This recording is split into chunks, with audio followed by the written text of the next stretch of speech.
We look into mirrors every day to adjust our hair, to fix our clothes, to check if the outside looks like we want it to. But rarely do we ask the deeper question. What does a mirror really show? And what does it hide? A mirror reflects light, not truth. It shows you a version of yourself, but never your essence. It cannot see your memories, your fears, your quiet hopes. And yet, in myth, mysticism, and magic, the mirror has always been more than glass and silver. It is a threshold, a portal, a silent witness. In Zen, the mind is called a mirror, not because it sees clearly, but because it must be cleaned. The Zen masters say, do not polish the mirror to see more, polish it to remove yourself. When the mind is still, the world is reflected without distortion. When the self disappears, only clarity remains. That is the sacred function of the mirror. Not to confirm our face, but to invite us to see beyond it. In Buddhism, the mirror appears in teachings about emptiness and non-attachment. In Taoism, it is a symbol of perfect balance, reflective, passive, yet always present. In many ancient traditions, mirrors are gates through which souls may pass or through which spirits may speak. The mirror is not passive. It holds potential. It reflects what is, but also what waits behind what is. When you stare long enough, you begin to notice the space between the thoughts, the way your eyes don't fully meet themselves, the quiet. This is not superstition. This is the edge of awareness. In old Japanese folklore, mirrors were considered sacred. They were used in Shinto rituals, placed in shrines, believed to reflect the true nature of gods and spirits. One of the 3 Imperial Regalia of Japan is not a sword or jewel, but a mirror.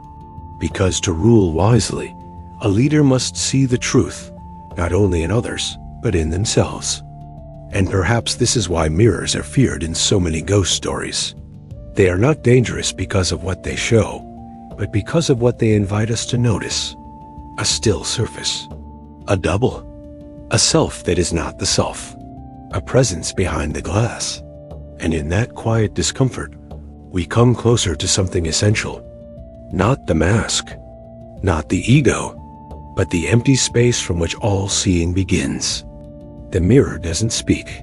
It waits, and in that stillness, you are asked a simple, ancient question. Are you willing to see yourself? Since the dawn of human storytelling, the mirror has been more than a tool. It has been a symbol of mystery, a carrier of power, a source of fear and fascination. In many cultures, mirrors were considered doorways, not into the outer world, but into the unseen one, the world of spirit, shadow, and soul. In ancient Greece, the goddess Persephone crossed a threshold not unlike a mirror. She descended into the underworld, where everything was reversed, distorted, timeless. And when she returned, she was no longer the same. In that sense, the mirror is not just a reflection. It is a ritual, a passage. To look into a mirror is to descend into one's own unconscious, to meet the parts of us we usually avoid. In the mythologies of Egypt, mirrors were polished discs of metal, used not for vanity, but for ritual. They reflected the sun, the divine light, the source of all life. To hold such a mirror was to hold a piece of the gods. In medieval Europe, mirrors were associated with prophecy and divination. Witches were said to use black mirrors to see the future. But what they truly saw was the hidden present, the truth behind appearances. In Japan, mirrors play a sacred role in Shinto tradition. One of the most powerful stories tells of the sun goddess Amaterasu, who once hid herself in a cave, plunging the world into darkness. The gods, desperate to bring back the light, placed a mirror outside the cave. When she emerged and saw her own radiant reflection, she paused, mesmerized. And in that pause, the gods pulled her back into the world. The light was restored, not through force, but through reflection. To see oneself clearly, without distortion, is to be awakened. This is why so many ancient rituals involve mirrors.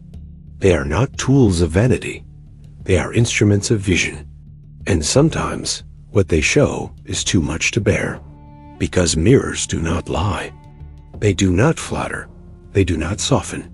They show.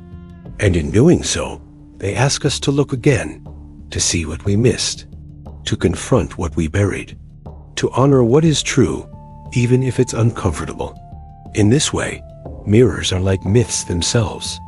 They use reflection to reveal something deeper, not to entertain, but to awaken.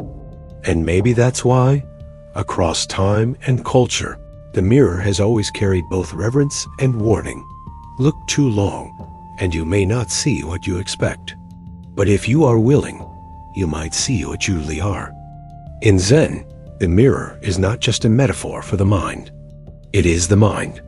Clear, empty, without edges, always reflecting, never holding. A mirror does not choose what to show. It does not cling. It does not react. It simply is. The greatest illusion, Zen teaches, is not the world, but the self we bring to the world. The self we constantly try to fix, improve, protect, defend. And so, the mirror becomes a test, not of what we see, but of how deeply we are willing to see. When a Zen student once asked the master, "How can I find the truth?" The master replied, "Wipe the mirror, not because the dust is real, but because the effort reveals your willingness."